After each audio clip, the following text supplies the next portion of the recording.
Senate calls on Nigerians to work towards one Nigeria with a common national identity and destiny.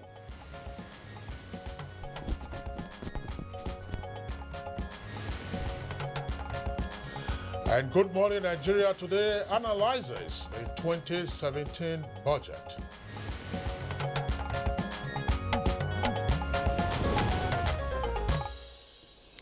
Now, Christian, the budget of economic recovery and growth.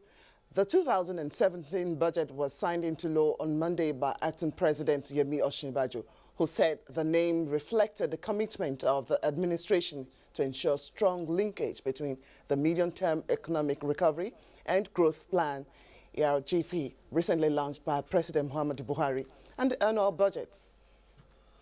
Well, Kingsley, you recall that President Buhari presented the 2017 budget speech to a joint session of the National Assembly on 14th of December. And since then, so many things have been up about the budget appropriation. Absolutely, Blessing, you're right. Now, the National Assembly only passed the appropriation bill on the 11th of May. That was last month. That was 5 months after it was submitted by President Buhari. Now, the acting president, while assenting to the appropriation bill, said that it was designed to bring the economy out of recession and onto a path of sustainable and inclusive growth. Now, the signed budget is 7.44 trillion naira, which is some 143 billion naira higher than the initial estimates submitted by President Buhari in December 2016. You're quite right. Some of these increases here and there. The legislatures also changed the crude oil benchmark from $42.50 per barrel to about $44.50 per barrel at an exchange rate of about 305 naira to a dollar. The National Assembly says the increment is to accommodate the 5.8 billion repairs of Abuja Airport runway and also 5.1 billion naira increase in personnel costs of 18 ministries, departments and agencies. And it's also to accommodate the 1.2 billion UNESCO assessed contribution and 3.6 billion subscription to Shelter Africa.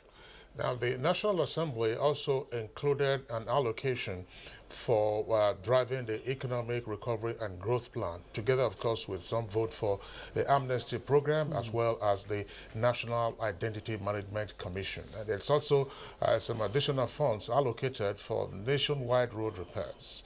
Now, under the 2017 budget, there are statutory transfers that are projected at well over 400 billion naira, as well as some 1.84 trillion naira for debt servicing. That we also have sinking funds, as well as, of course, provisions for bonds that will mature in the course of the year. Recurrent expenditure is estimated at nearly 3 trillion naira, and capital expenditure is well over 2 trillion. That's about 2.18 trillion naira. There's a deficit, of course, in the particular budget that we're talking about. Now, the highlight of the budget indicates, of course, that the Ministry of Power, Works and Housing received the highest allocation of some 586 billion naira.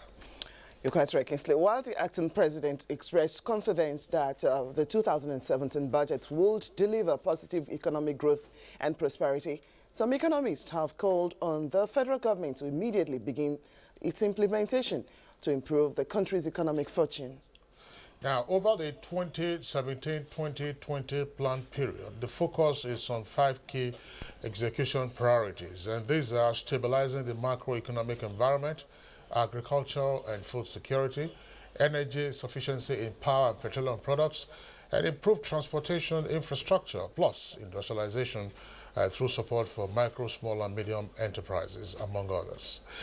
And considering the fact that the 2017 appropriation bill became law 6 months into the fiscal year, one question to pop up most immediately is what can be done to fast-track its implementation.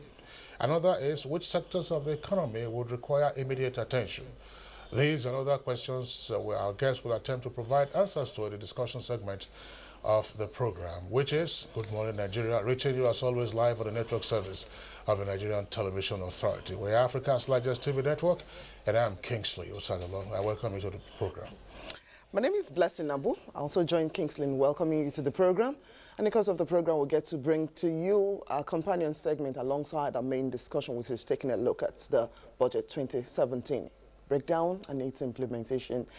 Other tidbits you get: foreign, business, entertainment, as well as sports. But right now, it's time for us to take on the morning news. And here is Ogwa Vivian Onyedibiat. Over to you, Vivian.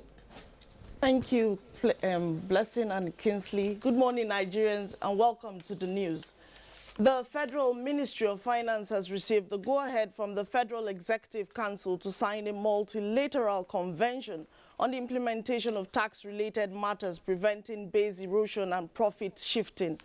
This is in line with the Buhari's administration's focus on improving revenue generation and mobilization, as well as prevention of tax evasion by international organizations. The convention will swiftly modify existing bilateral tax treaties to implement tax treaty-related matters in a cost-efficient manner instead of individual negotiation and amendment of the treaties. It will incorporate into existing tax treaties provisions that will prevent the granting of tax treaty benefit in inappropriate circumstances, and then it will address tax treaty abuse, promote tax transparency, and drastically curtail illicit financial flows, and ultimately it will increase the tax revenue of the government. Acting President Yemi Osinbajo has urged people in southeastern Nigeria to speak up against agitations and violence-inducing remarks in the region, emphasizing that it is the responsibility of leaders to ensure and uphold the peace and security of the country. It's also clear that war sometimes starts not with bullets, but with words. Hateful, incendiary speech, opening floodgates of blood. The tongue, like the pen, is often mightier than the sword, because that is what pushes the sword into action. When we throw words like stones in a marketplace, we do not know who or what it will hit. Knowing this, under no conditions whatsoever should we tolerate or excuse or justify hate speech or hateful conduct of any kind.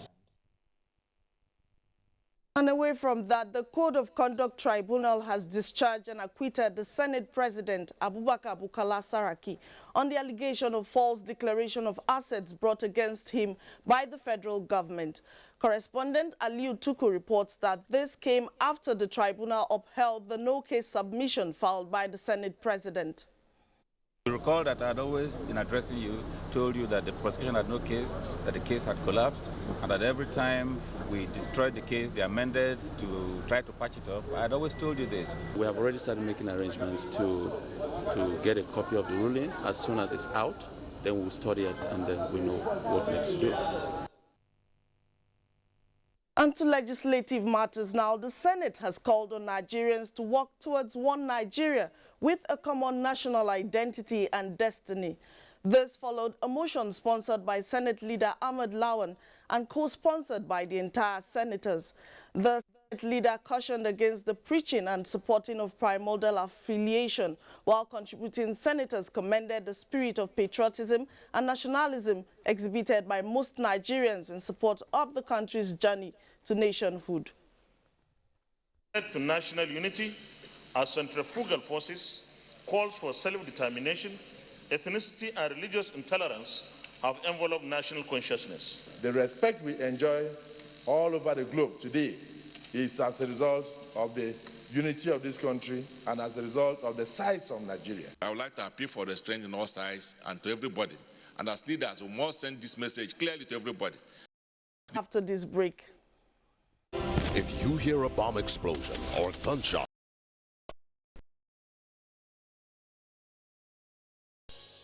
hello and good morning. The Debt Management Office DMO says Nigeria plans to sell 100 billion naira debut sovereign sukuk in local markets this month to help fund road projects. The DMO further disclosed that the Islamic bond with a 7-year tenor will go on sale on June 28 for 3 days via book building. The bond will be tradable on the Nigerian Stock Exchange and on FMDX over-the-counter platform. DMO said the issue was part of plans to fast-track the development of infrastructure and engage in project-tied capital raising. The latest issuance is part of plans to develop alternative funding sources for government and to establish a benchmark curve for cooperatives to follow. The planned sukuk issue will target retail and institutional investors, with First Bank and the Islamic Wealth Managers Lotus Capital managing the sale. And the Central Bank of Nigeria, CBN, has again continued to intervene in the interbank foreign exchange market to the tune of $413.5 million, further underscoring its resolve to guarantee liquidity in the market as well as show up the international value of the naira.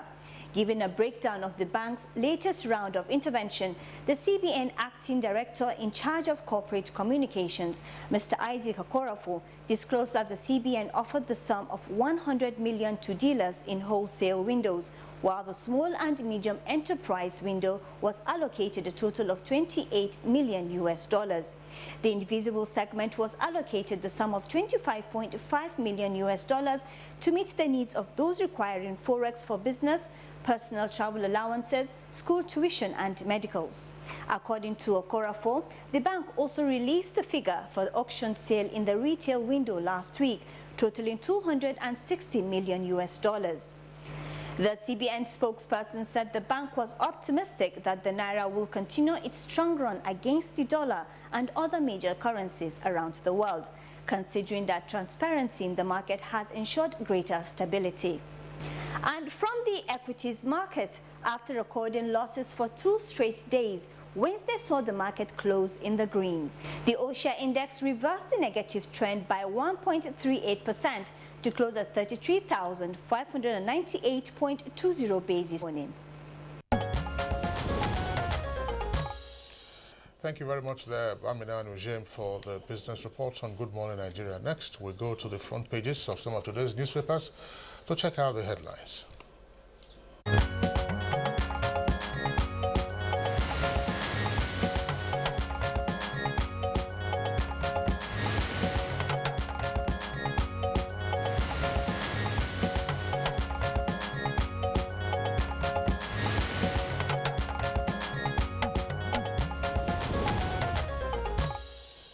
Our newspaper review by Atibi is already seated. Good morning to you, Bayo. Welcome to today's edition. Good morning, Blessing. Good morning, Kinsley. And good morning, Nigeria. Okay, all right. Yes, sorry, you want me to kick off? Yes, kick okay, off, all please. right. Stories that are common to the front pages of the paper we have this morning. The outcome of the meeting between the acting president and some leaders of Igbo, that's some Igbo leaders of thought. And then you also have stories on the decision by the Code of Conduct Tribunal on the trial of Senate President Bukola Saraki. Let's begin with the Authority newspaper. The Authority, as its lead story, comes with a kicker: national tensions. Don't retaliate, Oshibajo tells Ndigbo. It has 2 riders, asks Igbos not to relocate from the north, and we shall work for national unity. That's attributed to Igbo leaders. You can see the cross-section, the photograph there on the front page of the Authority showing a cross-section of Igbo leaders of thought who were present at the meeting with the acting president in Abuja yesterday. Second list story, right there at the foot of the front page still of the Authority newspaper. Reps urge police and security agencies to halt violence by headsmen. And then we go above the nameplate of the Authority, and 2 or 3 headlines we'll take from there. Enugu traders to shut down markets today for Governor Ogunwaye. And false access declarations, CCT, frees Saraki of charges. That's on page 4. And on page 6, oil palm is Nigeria's next big product. Those are the front page stories from the Authority newspaper. Blessing. Okay, quickly now to the New Telegraph. Just above the nameplate, I have the story on power. Federal government ratifies $186.6 million AFAM power plants project. You have the story starting there but continues on page 7. Stock market rebounds with 158 billion naira gain. All the details you find on page 31. Now, leading for the New Telegraph this morning, you have 19 governors or teachers with 4 riders there. NUT, that's Union of Teachers, vows to shut down schools. And the teachers saying, we are dying. Ogun NLC lament 84 months unremitted pension. And 140 judges begin indefinite strike in Plateau.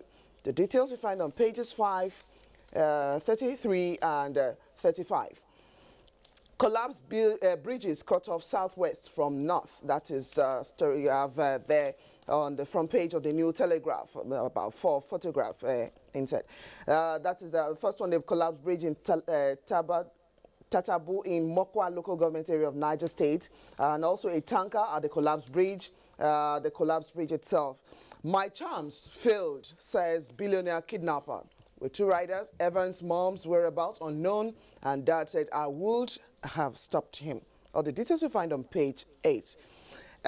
Just below the nameplate for the New Telegraph, other stories you find there. Osinbajo meets Southeast leaders, vows to defend constitution. That's where it's trending on page 12. Asset declaration, tribunal frees Saraki. Wike host United States ambassador, demands true federalism. For now, let's take Bayo to come in with his Yes, review. indeed, Blessing. The acting president has asserted that the federal government will defend the constitution jealously to keep Nigeria as one indivisible country. He stressed this while addressing the leadership of Ohanaeze Ndigbo, the governors of Southeast states, leaders of the National Assembly, as well as other leaders from Southeast. New Telegraph says yesterday's meeting came as a result of agitation for Biafra, sit-at-home strike by separatist group, and the recent ultimatum that have hate speech by a coalition of North Youth Group. Professor Osinbajo told his audience using a proverb, and he says, a man who rushes into battle does not realize battle entails death. The various newspapers are giving prominence to this. Leadership says government will protect Nigerian sovereignty at all costs. The authority says national tension, don't retaliate, Osinbajo tells Ndigbo. The Punch quotes the acting president as saying, war starts with words. And Daily Trust, quoting the acting president, says, Southeast leader, campaign against divisive comment. The acting president said, all of us have seen at close-up what violence can do to a country.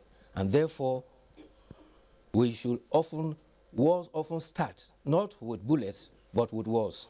And therefore, incendiary speeches which opens the floodgate of war would not be condoned. Governor Umahi, the governor of Ebonyi State, summed up the essence of the meeting, and he says that there is need for security of lives and property all over Nigeria, and the need for a united, honest, fair, and equitable Nigeria. He stressed that there is hope for a united, peaceful Nigeria. Meanwhile, the other story that has dominated the headlines is the ruling of the Code of Conduct Tribunal. The Code of Conduct Tribunal had cleared Dr. Bukola Saraki of charges before it. The tribunal discharged and acquitted Dr. Saraki of the 18-count charges of alleged false assets declaration and money laundering, which the tribunal said he committed while in office as Kwara governor between 2003 and 2011. Justice Danladi Umar held that the prosecution failed to establish a prima facie case against the defendant. The judge held that none of the evidences by the 4 prosecution witnesses, as well as the 48 exhibits tendered, linked Dr. Bukola Saraki to the offenses as to compel him to answer the charges. Therefore, the 2-man tribunal upheld the no-case submission of the defense. The prosecution says it will study the outcome of the ruling before it notes the next action it will take. Okay. All right. So ruling, usually there's a difference between a ruling and a judgment. Both are decisions, but there's a difference between a ruling and a judgment. Yesterday, the prosecution was indicating that, yes, I mean, it was closer to a judgment rather than a ruling. All right, so, well, let's not dwell on that right away, Bayo. Let's go to the independent... Sorry, before you go on, right, also yes. about that, at the Court of Appeal, also cleared Godsday Orubebe of the charges of false failure to declare his asset.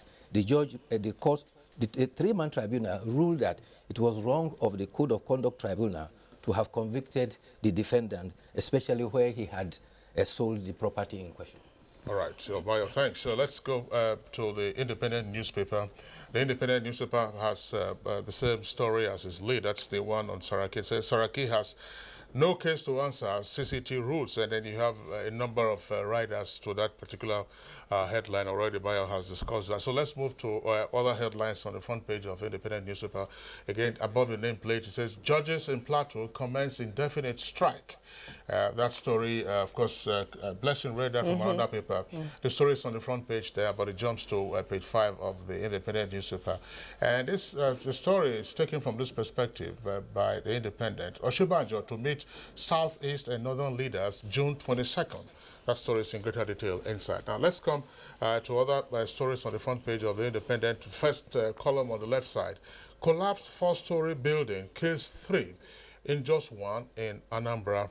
And federal government charges 6 men with illegal importation of 661 firearms. And then JAMB orders 62,140 candidates to rewrite UTME. That story is in greater detail inside. And 12 confirmed dead in London Tower fire, and figure likely to rise. Secondly, story on the front page there of the Independent newspaper says Senate asks presidency to represent 2014 confab report. That's the National Conference report. And Oshibanjo decries divisive ethnic and religious sentiments. Well, that's the lead in the story for the Daily Trust. As we quickly go over now to the Daily Trust. Oshibanjo meets Southeast leaders, warns against divisive comments. Starts right there but continues on page 5. But just above that leading story, you have houses burnt in fresh Makurdi communal clash. The story about the discharge and for acquittance for Senate President Saraki is already related, and it's a story you find on page 3. You have the photograph there of the Southeast leaders meeting with acting President Yemi Osinbajo at the presidential villa yesterday. Why we sacked workers, MTN and Airtel. This is a story you find on page 13. 62,140 candidates to retake JAMB exams. Kingsley already talked about that or listed that from his paper. Federal government arraigns 5 over importation of 661 guns. Of course, that's a story where that took place sometimes last year. So that's more like a follow-up. Okay, Bayo, let's quickly have you take a look at this one before we round up. Reflect on 2 stories we read. One is about the flood that washed away bridge. In fact, the Niger State government has called on the federal government to declare an emergency on all federal roads in the state. This is sequel to a major highway artery that links the northwest and the north central as well as the south that has collapsed. There was heavy rain on Sunday evening, and by 9 p.m., the bridge at Tatabu and another one at Gidamoy had all been cut off between Mokwa and Kontagora. As a result of that, vehicles going that way now have to divert through Niger and come through Mina or through Abuja before accessing to the north. Meanwhile, there's an alarm raised about rain across Nigeria. The American National Space Agency has predicted that there will be heavy rains in the tropics, including Nigeria. Also, the Nigeria Meteorological Services has raised flood alarm across 15 states of the country, and so we have to watch out. The other story you read is about 21 states. 21 states now. 30 local governments, 21 states. Okay. Yes, the other story you read is about the alleged kidnap kingpin. He's said now to be... The New Telegraph has it at the foot of the page. My charms failed, says billionaire kidnapper. But the Nation reports that he's now lamenting his ordeal in the maximum security prison. Here, what is his lamentation? After making billions, owing gold, diamond, and living like a king, I am now kept among common criminals. No, he's a king there now. There's another... Okay, Kingsley. Yeah, no, Blessing, go ahead. Okay, there is a story at the foot of the New Telegraph. In this part, I know usually when babies are being born, despite whatever cleanup they do to them in the hospitals, you find them getting back home and as this thorough beating must be given. Now, the story there is saying, delaying newborn's first birth boosts child health. Really? That's and another news about children now. You see, an egg a day might help undernourished young children to grow a healthy life. It is said that children must be fed with eggs within the first 2 years if they must grow tall and healthy. And it says not just any other egg, whether soft-boiled, hard-boiled, scrambled egg, or omelette. provided it is egg, it will help their I growth. like a day for kids, but not for adults, by the way. Certainly kids. That's No, right. but And then this first bath you talk about, I mean, well, we all, I'm sure most of us will remember this. Usually you have salt and palm oil. Palm oil. As part of it to scrub, the newborn Thorough baby. scrubbing. Thorough scrubbing. And part of that, of course, is to eliminate ultimately body odor, from the child, all crevices. That is the belief. It's part of the myth. There's another myth. It's not a myth. It's not a myth. It's reality. Because when babies come out, This also other you have one this is also a myth covering them up. is the cholesterol, the first that comes out of the breast. Because it's not clear, people say, no, it's not clear, it's not safe, don't give it to the children. But that is the immunity that the child has that protects him against all It's the illness. most important part of the breastfeeding. Yeah, absolutely. So that's right. So, of course, you have the hospital bath or the bath, and then you... when you get home, let grandma. Oh no! With those serious punches from the. and then I'm so blessed. Sorry, I mean you also remember there are all kinds of things. The mom or grandmom, will blow, whisper into the baby's ears or something. I mean, let me say it in excuse me in our language. He said, he said that that was if you are being spoken to. That's. Grow and be mature, and so on and so forth. There's a similar one too. Stretch the arms. Yes, a call to prayer. You do serious gymnastics and all those. Yes, there's also a call to prayer that's always recited into the right ear of the baby. Absolutely, absolutely. All right, so, that's great about culture. Yeah, that's the beauty about culture in this part. Several, diverse, and very interesting. All right, Bayo, thank you very much for coming to take a look at the papers with us again this morning. Tomorrow is another day. We'll get to see you tomorrow. This is Good Morning Nigeria. Time now to go for a break. When we return, we'll take a look at Budget 2017. The Future Assured project of the wife of the president, Aisha Muhammad Buhari, is carrying out free medical screening and distribution of food items at various IDP camps while ensuring the economic empowerment of women through training and skill acquisition. In recognition of her efforts, wives of governors have lent their voices and support.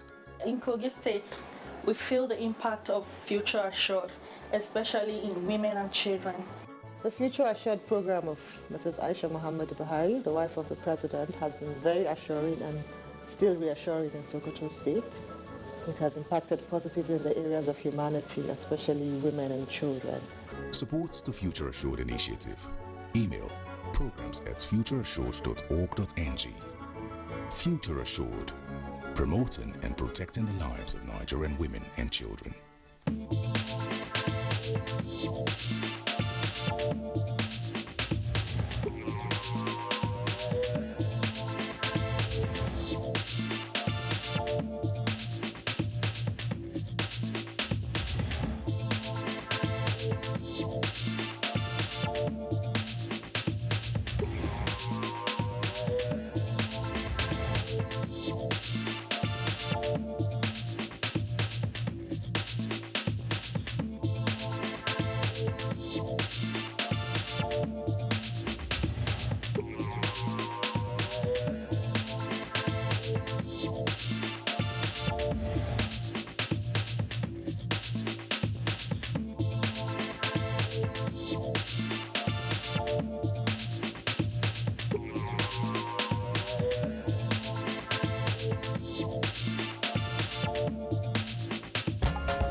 Almost 6 months into the year, Acting President Yemi Osinbajo assent to the 2017 budget. The budget is expected to help with the nation's economic growth and recovery plan. What is important and what should Nigerians expect in the coming weeks? Here is finance and economic correspondent Cliff Ayoze with a background to prompt our conversation.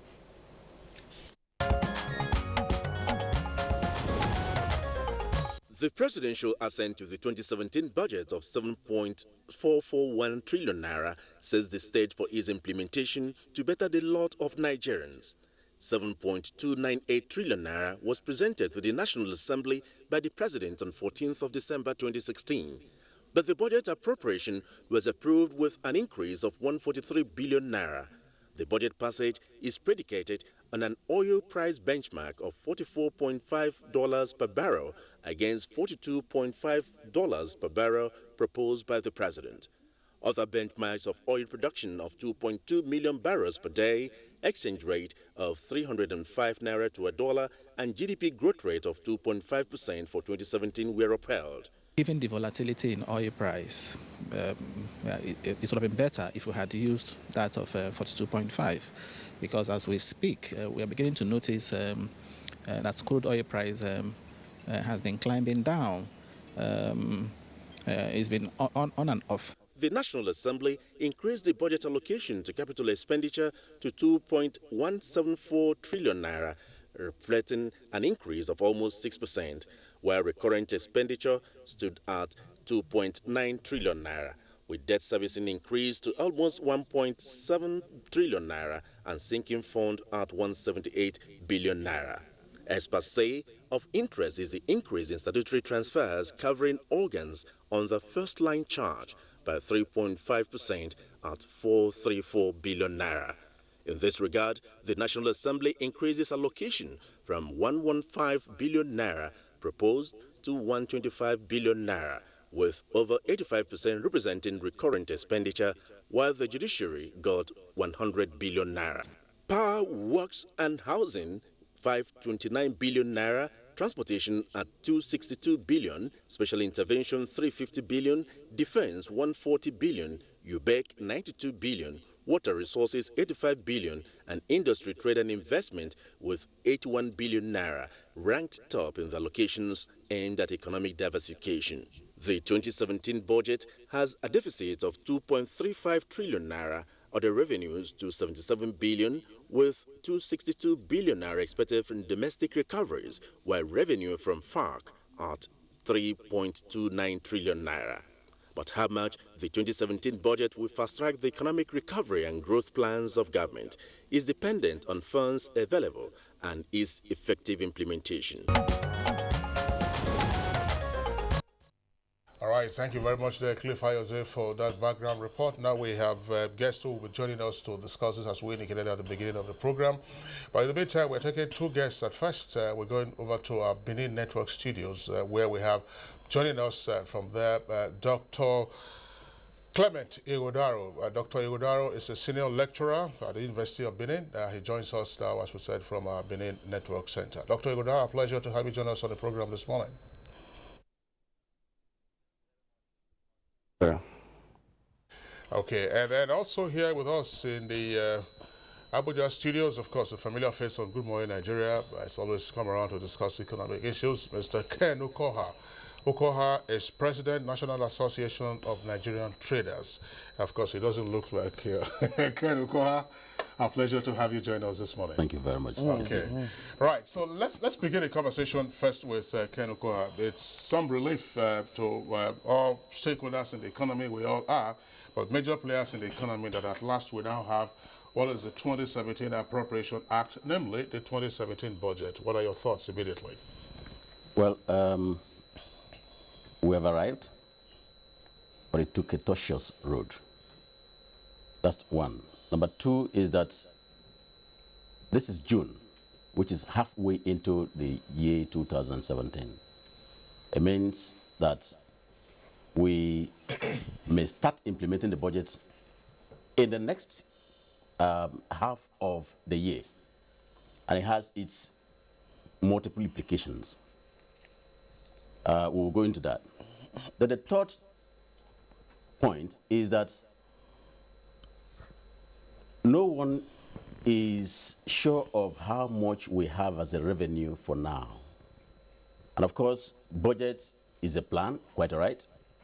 And there is no basket. I'm not sure there's any basket kept under any bushel where funds, revenues are collected and placed, waiting for the budget's passage.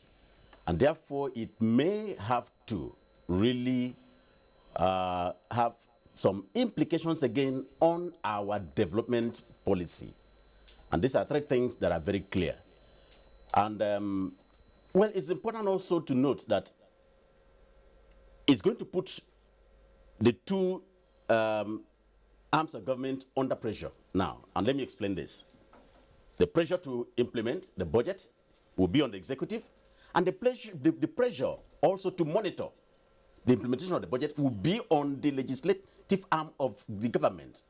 And these are two things that are very clear, and Nigerians may not be able to achieve or realize the set targets of our development objectives. Thank you.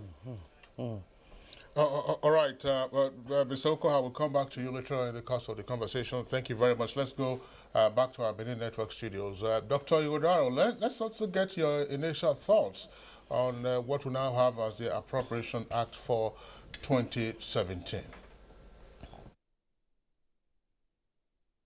Thank you very much. For me, there is hope, and there's a strong belief that budget that was supposed to be read maybe at the first of every year is now read at the middle of the year. Well, it's not bad. It's better we have it than not having it. But if you look at the budget generally, you'll find out that capital expenditure has been increased. But my worry is debt service ratio, which is about 24%, because and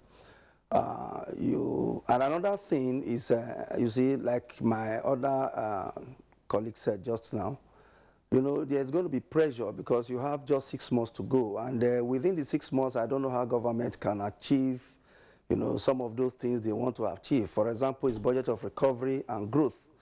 But let's see how it goes. For me, there's going to be a lot of pressure. There's expectation. People are expecting much from government.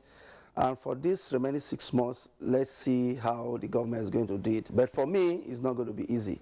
But there is hope. Thank you. All right, thank you very much, Dr. Clement Igodaro, the lecturer, join us in our Benin studio. Well, Kingston already... The budget was presented. Well, thank you.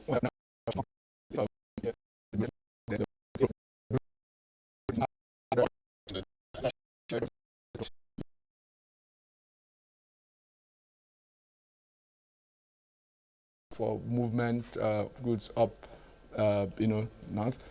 We have the east-west road in, this outside.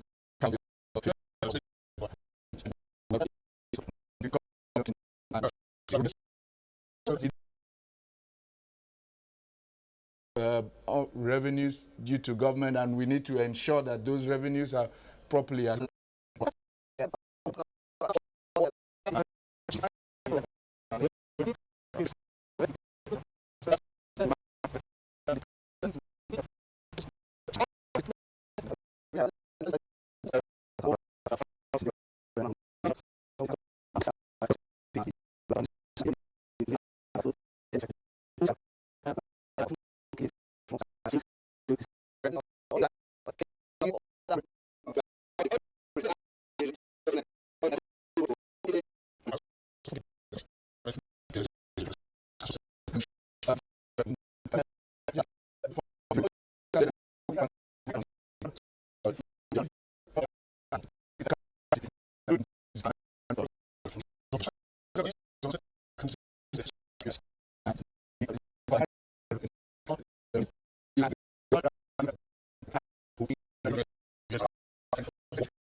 Lafia, former Deputy Governor of the Central Bank of Nigeria, joining us from our Lagos Network studios today.